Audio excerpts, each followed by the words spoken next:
Sutra. It is not dana, nor shila, nor virya, nor shanti, nor dhyana, nor prana, nor paramita. Commentary. In the empty treasury of the first Come the six perfections are also emptied. In the previous passage, the four truths were said to be empty. Immediately after his enlightenment, the Buddha explained the four truths and see three turnings, and there are three turnings. The emptying of the four truths and 12 links of conditioned causation makes the dharmas of the self-healers and the conditioned enlightened ones empty. Now, the emptying of the six perfections makes the dharmas of the Bodhisattvas empty. The first of the six perfections is dana, Sanskrit for giving. There are three kinds of giving: giving of wealth, giving of dharma, and giving of fearlessness. In giving wealth, one gives material objects to people in order to help them out. Lecturing sutras and speaking dharma is an example of giving dharma. Giving of fearlessness occurs when someone is afraid of something and you think of a way to comfort him so that he isn't frightened anymore. The next is shila, Sanskrit for precepts. There are the 5 precepts, the 8 precepts, the 10 precepts, the 250 precepts for bhikshus, and the 348 precepts for bhikshunis. There are also the 10 major and 48 minor bodhisattva precepts. Shanti is Sanskrit for patience. We say we study Buddha Dharma and it's not that difficult to learn the concepts. What is difficult is to put the concepts into practice. The way some people study patience is to tell others to be patient with them so that they will have no need to be patient with others. So they say to other people who are not patient with them, "You have studied so much of the Buddha Dharma. You should have more patience. Why do you get so upset when I say just one thing to you?" They blame others for not being patient, but they can't be patient themselves. And how do they rationalize it? I understand the Buddha Dharma. I am supposed to be without a self, so I don't have any patience. I don't have the view that there's a self, so when it's time to be patient, it's you who should be patient, not me.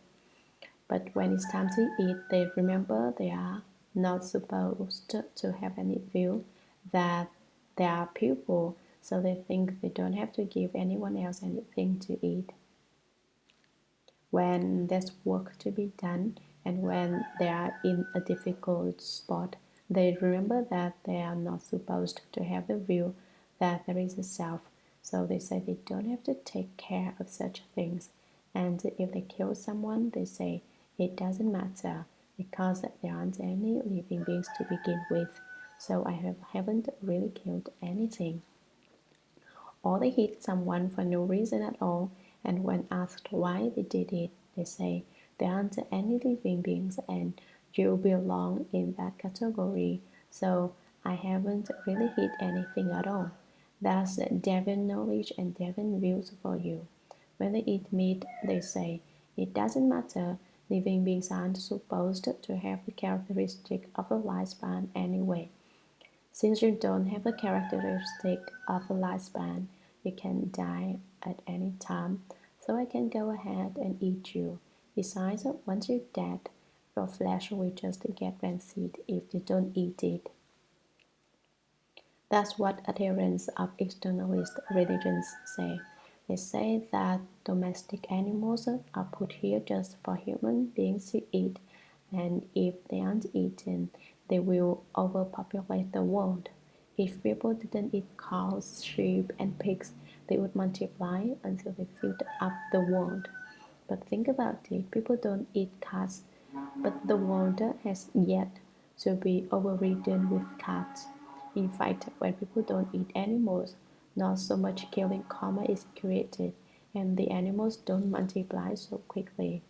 So some people misinterpret the principles, such as the principle of patience, and say that other people should be patient with them, but that they themselves don't have to be patient with others.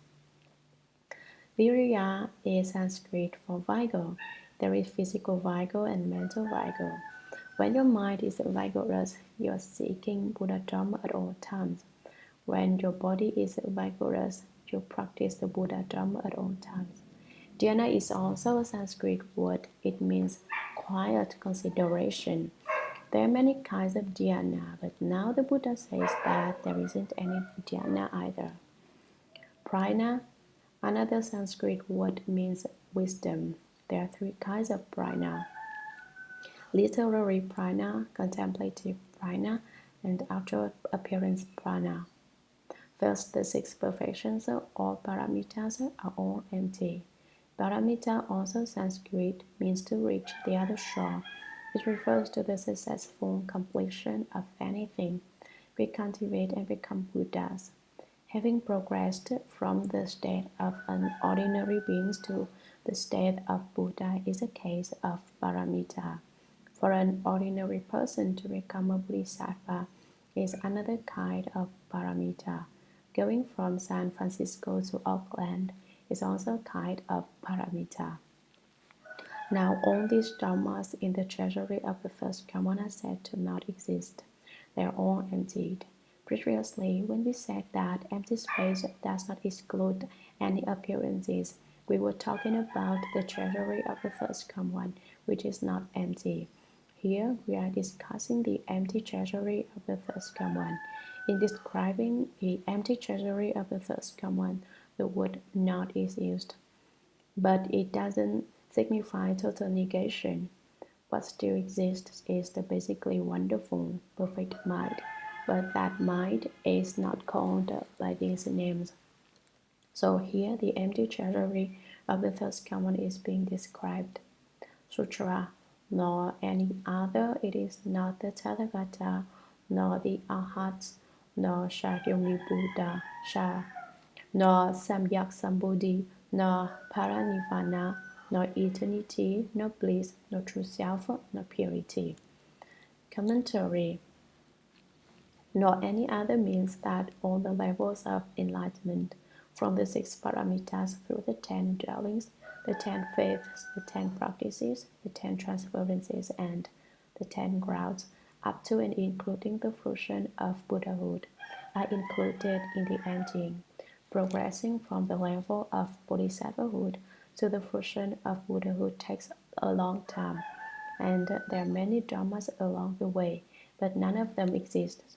They are all empty, and the fruition of Buddhahood is also empty. It is not the Tathagata which is Sanskrit for the first common.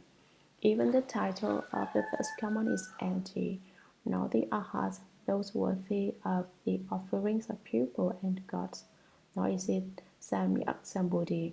The title one of proper and universal knowledge is also empty. Proper knowledge is the mind being the Myriad Dharmas. Universal knowledge is the Myriad Dharmas being the mind. One of proper and universal knowledge realizes that the mind is the Myriad Dharmas. The Myriad Dharmas are the mind. Nor is it Parinirvana. The Sanskrit word nirvana is interpreted as meaning not produced and not extinguished. Even the concept of not production and not extinction is non-existent. Nor is it eternity, nor bliss, nor true self, nor purity. Eternity means unmoving. Bliss means being filled with the joy of Dharma. True self is the comfort of having attained the genuine self. Purity is what is obtained from the Dharma of Nirvana. These names are also non-existent. They are also empty. You may ask then, what there is in the treasury of the first common. I've told you before that everything is there. You ask what is not there. There isn't anything there at all. Everything is made from the mind alone. The treasury of the first common is empty, is not empty, and is both empty and not empty. And so the mystery in it is endless. You can say that things exist. You can say that they are empty, and You can say that they do not exist and are not empty. After you have studied the Buddha Dharma for a long time, you will understand this. Sutra, therefore, it is neither mundane nor transcendental, since the treasury of the first common is the fundamental brightness of the wonderful mind. Commentary. What has been discussed above is the empty treasury of the first common. Therefore, it follows from these principles that it is neither mundane nor transcendental. The treasury of the first common is empty. There aren't any dharmas. This is called strip away all dharmas and separate from all appearances. The total absence of any dharmas is true emptiness. True emptiness can bring about wonderful existence. Mundane refers to the six ordinary Dharma realms. Transcendental refers to the four holy Dharma realms. The treasury of the first common is the fundamental brightness of the wonderful mind. On the other hand, the mundane and transcendental dharmas are just the treasury of the first common, fundamentally bright and illumining. They are the wonderful mind which is still and constantly illumining and constantly still. The text here says the treasury of the first common is not, and the text that follows says that absolutely everything is the treasury of the first common, the fundamental brightness of the wonderful mind. Sutra, it is the mind, it is emptiness, it is earth, it is water, it is wind, it is fire, it is the eyes, it is the ears, the nose, the tongue, body, and the mind. It is form, it is sounds, smells, tastes, objects of touch, and dharmas. It is the realm of eye consciousness, and so forth, up to and including the realm of mind consciousness. Commentary. It is the mind, the discriminating conscious mind. It is emptiness, it is earth, it is water, it is wind, it is fire, it is the eyes, it is the ears, the nose, the tongue, the body, and the mind. It is form, it is sounds, smells, tastes, objects of touch, and dharmas. It is the realm of eye consciousness, and so forth, up to and including the realm of mind consciousness.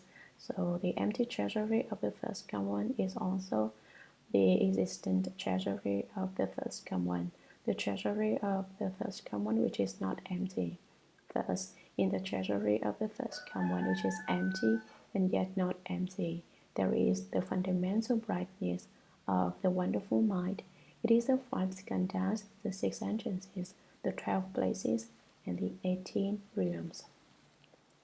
Sutra, it is understanding and ignorance and the ending of understanding and ignorance, and so forth up to and including old age and death, and the ending of old age and death. It is suffering, it is accumulation, it is extinction, and it is the way. It is knowing and attaining, it is dana, it is shila, it is virya, it is shanti, it is dhyana, it is prajna, and it is paramita, and so forth, up to and including the tathagata, the arhats, samyak sambuddhi, paranirvana, eternity, bliss, true self, and purity. Commentary. This section of text describes the treasury of the first common which is not empty. Previously, the empty treasury of the first common was described. Now it is said to be not empty. If it's empty, why is now said not to be empty? After it's empty, it can be not empty. If it were empty and if that's all there were to it, it wouldn't be wonderful. It's because true emptiness is what gives rise to wonderful existence, and wonderful existence produces true emptiness. So now the treasury of the first common, which is not empty, is giving rise to wonderful existence.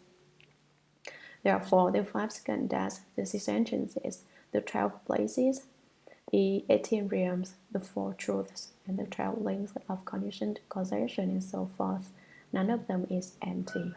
They can be empty or not empty because there are no fixed dharmas. That's why the Vada Sutra says, even dharmas should be relinquished, not to speak of no dharmas. You should not be attached to the existence of dharmas, Because if you are, you have an attachment to dharmas.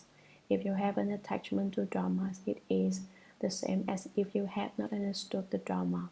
Originally, you have an attachment to self, but then when you encounter the dharma, you give rise to attachment to dharmas.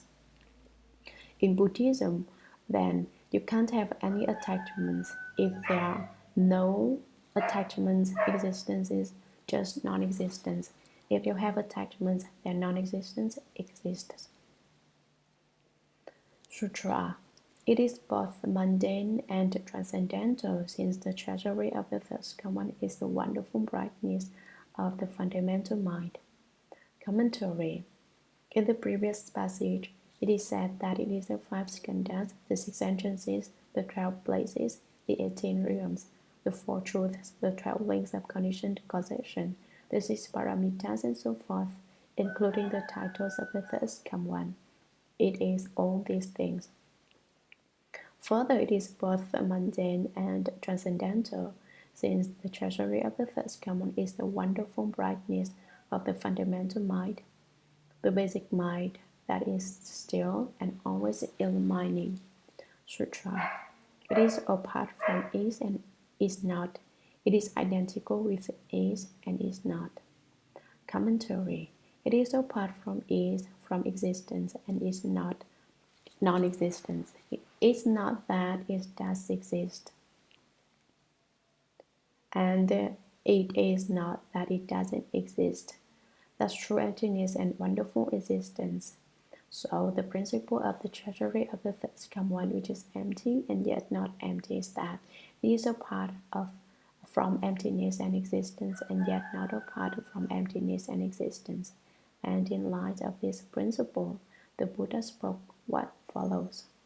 Sutra. How can living beings in the 3 realms of existence on the level of worldliness and the sound-hearers and those enlightened to conditions on the level of transcendence make suppositions about the supreme body of the first one with the minds that they know of, or enter the knowledge of vision of the Buddha through the medium of worldly language and expressions? Commentary. How can living beings in the 3 realms of existence on the level of worldliness and the desire realm, the form realm, and the formless realm, in the 6 common Dharma realms, the sound-hearers, and those enlightened to conditions on the level of transcendence, the arhats of the 2 vehicles, how can they make suppositions about the supreme body of the first one with the minds that they know of? At that time, Purna had already been certified as having attained the 4th fruition of arhatship. So the Buddha says, the minds you know of, the mind of an ordinary person and the mind of an arhat. How can you investigate the Buddha's enlightenment which no one surpasses, or enter the knowledge and vision of the Buddha through the medium of worldly language and expressions? You want to know the Buddha's knowledge and vision. You want to get into the same state as the Buddha, but how can that be? Worldly language is the knowledge and vision of ordinary people, and even you who have transcended the mundane and are at the 4th stage of arhatship still cannot imagine the state of the Buddha. You can't use language and consideration to make suppositions about it, to guess at it. Make suppositions means you don't really know, but you assume something about it. For example, a child likes to eat candy, so we suppose that everyone likes to eat candy. It doesn't know that some grown-ups don't like candy. By the same token, ordinary people and even arhats who are still in the state of the small vehicle don't have total comprehension. So they don't know the state of the Buddha.